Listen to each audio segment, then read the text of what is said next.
Hello বন্ধুরা, আজকে বাড়িতে বসে বৃষ্টির দিন কাজে বেরোয়নি, তাই ভাবলাম যে একটুখানি টমেটোর চাটনি রান্না করি। আগেই সমস্ত রান্না করা হয়ে গেছে, শুধু টমেটোর চাটনিটাই বাকি ছিল।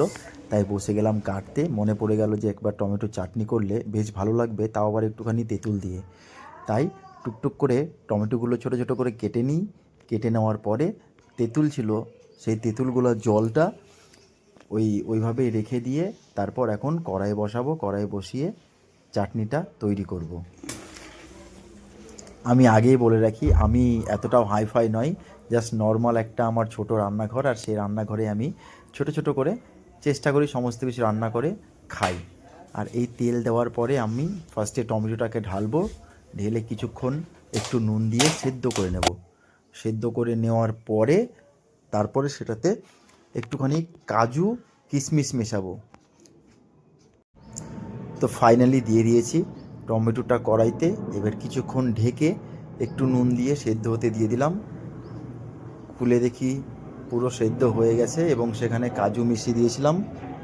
খুব সুন্দরভাবে সেদ্ধ হয়ে কালারটাও বেশ ভালো এসছে। তাতে চিনি দিয়ে দিয়েছিলাম আর তেঁতুলগুলো জলটাও দিয়ে দিয়েছিলাম। দিয়ে আমার চাটনি একদম রেডি।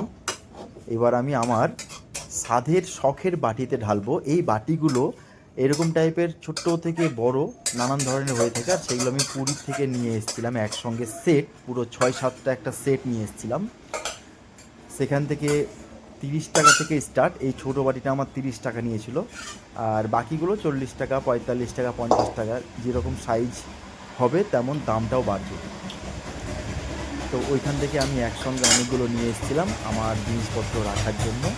আর আমার চাটনি এখন রেডি, আর এই চাটনি এখন দুপুরবেলায় খাবো। দেখা যাক কীরকম টেস্ট পাওয়া যায়। চলো একবার টেস্ট করে দেখে নিই যে কেমন হয়েছে। আমি আমার এই খুন্তি থেকেই টেস্ট করলাম, কারণ আমি আর আলাদা করে বের করলাম না।